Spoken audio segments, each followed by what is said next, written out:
Hello दोस्तों, मैं अनुराग पाठक। Economics diet के सेशन में आपका स्वागत है। पर्पस इस सेशन का है कि आपके अंदर एक क्रिटिकल थिंकिंग और एक इंस्पायरिंग लीडरशिप के कैरेक्टर को इनकलकेट किया जाए। अ, इस बेसिस में मैं बिजनेस स्टैंडर्ड के इस आर्टिकल के ऊपर एक एनालिसिस करूंगा। और ये आर्टिकल है स्टेबल गोइंग द मंडे 2 सितंबर का, जो आज का डेट है। Science of the hope in the GDP numbers. तो अभी हाल के दिनों में ही डेटा रिलीज हुआ है जीडीपी का, क्वार्टर परफॉर्मेंस, कि कैसा हमारी जीडीपी ने परफॉर्म किया है। तो उसी के बेसिस में इसमें कुछ इस आर्टिकल में कुछ होप और कुछ इश्यूज के बारे में डिस्कस किया गया है। तो एक तो पढ़ के समझ लेना अलग चीज होती है, पर पढ़ के अपना एक खुद का एनालिसिस करना ये एक महत्वपूर्ण है। तो उसके लिए मैं कुछ आपको कॉन्सेप्ट्स को इंट्रोड्यूस करता हूँ, और उसके बाद फिर हम इस आर्टिकल को एनालाइज करेंगे बहुत शॉर्ट ड्यूरेशन में। तो देखो, जीडीपी है, आपको पता ही होगा जीडीपी क्या है। तो टेक्निकल जो डेफिनेशन है वो कहता है कि it is an sum total of final goods and monetary value of all final goods and services produce in a territory, domestic territory, in a given time और physical year by normal resident and all. पर इसका बहुत comprehensive picture इस diagram से दिखता है, जो ये कहता है कि देखो, इसमें आप देख रहे होगे कि economy comprises of many markets, and within the market we have many exchange units. तो बहुत सारे प्रोड्यूसर्स होते हैं, बहुत सारे कंज्यूमर होते हैं, तो इनके एक्सचेंज होने से वैल्यू क्रिएशन होता है। तो इसको दूसरे तरीके से ऐसे ही वो कह सकते हैं, it is in sum total of value created due to summation of the all exchanges in the diverse market of the economy. बहुत सारे तरीके हैं देखने के लिए। अब इसको जोड़ा कैसे जाता है, like how we calculate the value of the value addition created in economy. तो उसके लिए 3 मेथड होते हैं। अच्छा, 3 मेथड क्यों होते हैं? 3 पर्सपेक्टिव है एक्चुअली। इसमें क्या है, it is a different perspective for the same economic entity. एक चीज को देखने का 3 नजरिया है। और 3 नजरिया ही क्यों होता है? क्रॉस चेक करने का मौका मिल जाता है। अगर एक तरफ से कुछ डेटा मिस कर रहा है, दूसरे से काउंटर चेक करके हम उसको रीस्टैब्लिश कर सकते हैं, हम एक्यूरेट डेटा पा सकते हैं। तो 3 मेथड्स जो हैं, एक है वैल्यू एडेड मेथड, जिसको प्रोडक्शन मेथड भी कहते हैं। ये प्रोड्यूसर साइड से देखा जाता है कि अच्छा प्रोडक्शन हुआ है कोई। फिर दूसरा है इनकम मेथड, इसको वर्कर साइड या फैक्टर ऑफ प्रोडक्शन साइड से देखा जाता है। और तीसरा है एक्सपेंडिचर मेथड, इसको हम कंज्यूमर साइड से देखते हैं। तो वन बाय वन थोड़ा सा हम एक इस आइडिया को इंट्रोड्यूस करते हैं। तो देखो, सबसे पहले प्रोडक्ट या वैल्यू एडेड मेथड। क्यों वैल्यू एडेड मेथड है या क्यों लग गया इसमें? तो पहले तो प्रोडक्ट मेथड को देखो। प्रोडक्ट मेथड में क्या होता है कि हम पहले किसी final goods, late us suppose कि एक शर्ट इकोनॉमी में बन गया, और इस शर्ट का एक जो मार्केट कीमत है, एक क्वांटिटी है शर्ट शर्ट की, इसकी जो मार्केट कीमत है 500 rupees, let us assume 500 rupees थी इस शर्ट की। तो टोटल वैल्यू कितना है? 500 rupees. 500 rupees, late us suppose कोई चिल्ड्रन बच्चों का शर्ट था जिसकी कीमत 500 रुपए है। अब इस 500 रुपीज की वैल्यू का हम वैल्यू एडिशन करेंगे। वैल्यू एडिशन कैसे करेंगे? तो हम इसके स्टेजेस में जाते हैं, इसके प्रोडक्शन के स्टेजेस में जाते हैं। तो मान लो ये शर्ट, अभी शर्ट है, ये अपने शर्ट से पहले का जो स्टेज था, उसमें एक कपड़े का टुकड़ा होगा। उससे पहले के स्टेज में ये धागे का रूप होगा, फाइबर होगा। और उससे पहले के स्टेज में ये क्या होगा? एक कॉटन, कॉटन होगा। और कॉटन अपने पहले स्टेज में क्या होगा? सीड्स होंगे। तो ये 500 रुपीज का जो शर्ट है, जब अपने क्लॉथ के रूप में था, तो ये मान लो कि 300 रुपए का क्लॉथ था। 300 रुपए का क्लॉथ 500 रुपए के कपड़े में बदला। 300 रुपए का जो क्लॉथ था, वो 100 रुपए का धागे के रूप में था। और 100 रुपए का जो धागा था वो 50 रुपए के कॉटन के रूप में था। मतलब कि 50 रुपए वर्थ का कॉटन 100 रुपए के धागे में कन्वर्ट हुआ। और वही 100 रुपए का कॉटन को अगर हम जब वैल्यू एडिशन करके कपड़े बनाए, तो वो 300 वर्थ का बन गया। और लेटेस्ट एज्यूम जो सीड है वो 0 रेट में मिल गया था, फार्मर ने खुद रीजनरेट किया। तो अब हम यहाँ से वैल्यू एडिशन देखते हैं कि देखो ये कितने स्टेजेस हुए, 1, 2, 3, 4, 5। तो 5 स्टेजेस हैं। तो हम यहाँ से यहाँ वैल्यू एडिशन देखते हैं। तो पहले स्टेज में वैल्यू एडिशन कितना हो रहा है? 50 रुपए का। तो निकालते कैसे हैं हम? जो फाइनल गुड्स है यहाँ से, उससे इंटरमीडिएट गुड्स। तो नंबर 2 में कॉटन है, इसका इंटरमीडिएट गुड्स। सीड्स है, फर्टिलाइजर, इसके रेट है। तो इसको माइनस करते हैं तो 50 रुपीज आ जा रहा है यहाँ पर। फिर हम सेकंड से थर्ड स्टेज में जब वैल्यू एडिशन देखते हैं तो यहाँ पे दिखता है कि 100 में से 50 अगर माइनस करेंगे तो फिर 50 रुपए बन गए यहाँ पर। फिर चौथे से तीसरे से चौथे में देख रहे हैं तो 300 में से अगर मैं 100 माइनस करूं तो यहाँ पे 200 आ गए फिर। और फिर अगर हम चौथे से पांचवें में देखें तो फिर से 200 आ गए। तो देखो आप एक तरह से देख रहे होगे, फिर से 500 रुपये आ गया ना। तो दोनों में क्या हो रहा है, अगर हम फाइनल गुड मेथड्स को भी यूज कर रहे हैं तो 500 रुपये बन रहे हैं, और अगर वैल्यू एडिशन भी कर रहे हैं तो 500 रुपये बन रहे हैं। तो इसका लाभ क्या होता है, what is like benefit of value addition?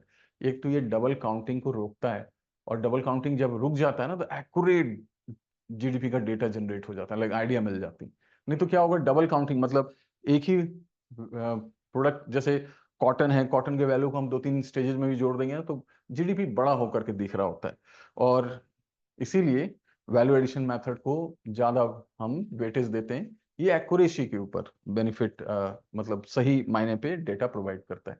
तो प्रोडक्शन मेथड का क्या फायदा है, ये जीडीपी के सप्लाई साइड की कहानी को ये बताता है। ये बताता है कि देखो डिफरेंट सेक्टर्स ने क्या कंट्रीब्यूट किया।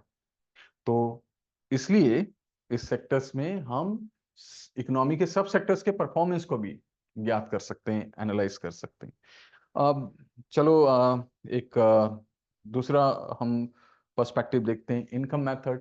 इनकम मेथड में क्या होता है, लेट अस सपोज कि वाई इज ना जीडीपी, हमारा ये जीडीपी।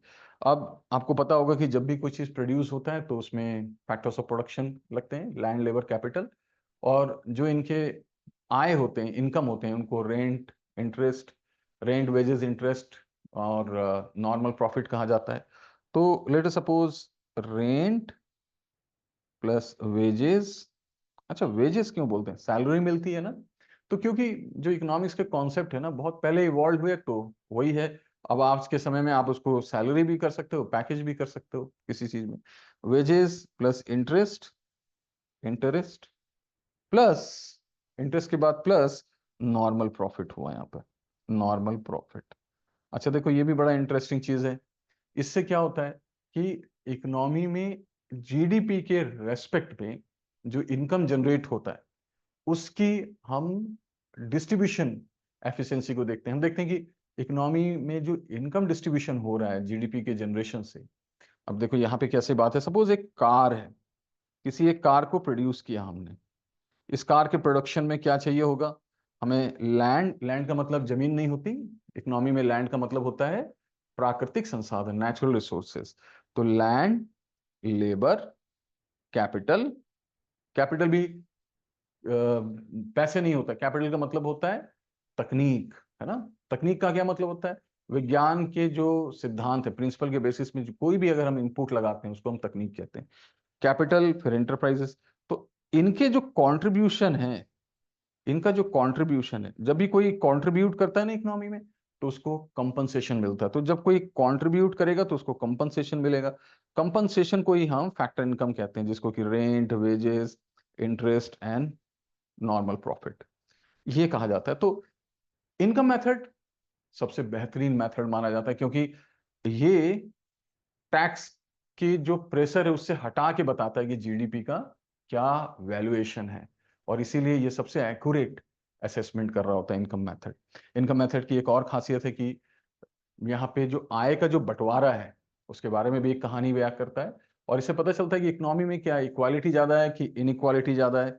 और यही नहीं, ये भी बताता है कि किस सेक्टर में किसको कितने पैसे मिल रहे हैं। जैसे कार फैक्ट्री है तो इसमें आमदनी किसको ज्यादा हो रही है, फैक्ट्री ओनर को ज्यादा हो रही है कि लेबरर को ज्यादा हो रही है। अगर कॉटन टेक्सटाइल है तो कौन ज्यादा पैसे कमा रहा है। तो इससे ये भी पता चलता है कि how the income is generated from the various production and और प्रोडक्ट।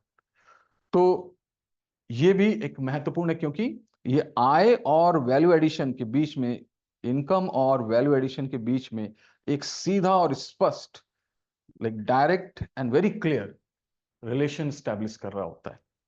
अच्छा, अब हम चलते हैं एक्सपेंडिचर मेथड में। इस एक्सपेंडिचर मेथड में जीडीपी को कैसे हम मेजर करते हैं। तो let us suppose GDP is Y. अब कंज्यूमर जो होते हैं ना, वो 4 प्रकार के कंज्यूमर होते हैं इकोनॉमी में। आपको लगता होगा कि नहीं, जो हम लोग हैं, जो पब्लिक है वही कंज्यूमर है। ऐसा नहीं है। कंज्यूमर पब्लिक तो होती है, जिसको कि पूरी पब्लिक के जो समेशन कर दें हम पूरे पब्लिक को, उसको कहते हैं हाउस होल्ड। और हाउस होल्ड का जो कंजम्पशन है ना, उसको हम सी से जोड़ते हैं, सी। और इसी सी को हम प्राइवेट कंजम्पशन भी कहते हैं। अच्छा, कंजम्पशन का मतलब क्या होता है? उपभोग, कंजम्पशन। जब हम कंज्यूम करेंगे तो क्या पैसे तो देना पड़ेगा ना, तो हमारे कंजम्पशन को ना हम पैसे से जोड़ते हैं, तो हम उसको एक्सपेंडिचर कहते हैं। कंजम्पशन की कहानी तो अलग है, उसके बारे में मैं और भी जानकारी दूंगा, इसका महत्व क्या होता है। तो कंजम्पशन को इसलिए हम कंजम्पशन एक्सपेंडिचर भी बोलेंगे। House hold consumption expenditure, government consumption expenditure, right. अच्छा, तो सी कहते हैं। देन इन्वेंट्री, आई कहेंगे हम, जो इंडस्ट्रीज और इनके कंजम्पशन होंगे। देन जो गवर्नमेंट है, उसके कंजम्पशन एक्सपेंडिचर को हम जी से इंडिकेट करते हैं। और यही नहीं, हमारे जो भी प्रोडक्शन होती है उसके तो डोमेस्टिक डिमांड को सेटिस्फाई करने के बाद हम एक्सपोर्ट भी तो करते हैं। तो उसको एक्सपोर्ट करने के बाद हम इंपोर्ट करते हैं, तो हम इन दोनों के नेट वैल्यू देखते हैं। तो उसमें क्या करते हैं, एक्सपोर्ट को माइनस करके इंपोर्ट करते हैं, क्योंकि इंपोर्ट तो हमारा जीडीपी नहीं है ना।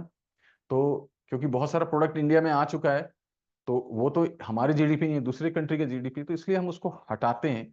और बहुत सारे हमारी जीडीपी में जो वस्तु है, हमारा प्रोडक्शन तो हुआ है पर वो हमारे मार्केट में नहीं है, वो किसी और के मार्केट में, हम उसको जोड़ते हैं दूसरे के मार्केट में जो हमारा एक्सपोर्ट गया है।